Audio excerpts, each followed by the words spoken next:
Rivers State government don't give demolition notice to people wey get property around the site wey they wan use for GRA Phase 3 for Ozuoba. One notice wey the permanent secretary of the State Ministry of Work, Ebere Dennis Emenike, sign show say the people wey get property for the land must comot their property within 48 hours or dem go demolish am.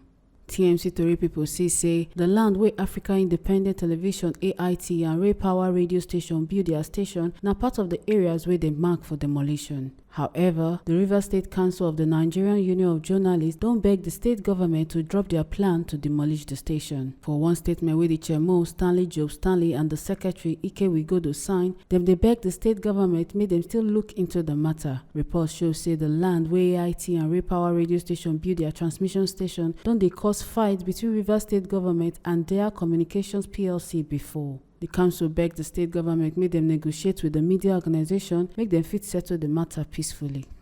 From Rivers State, Ekata Ojeisele, TMC TV News.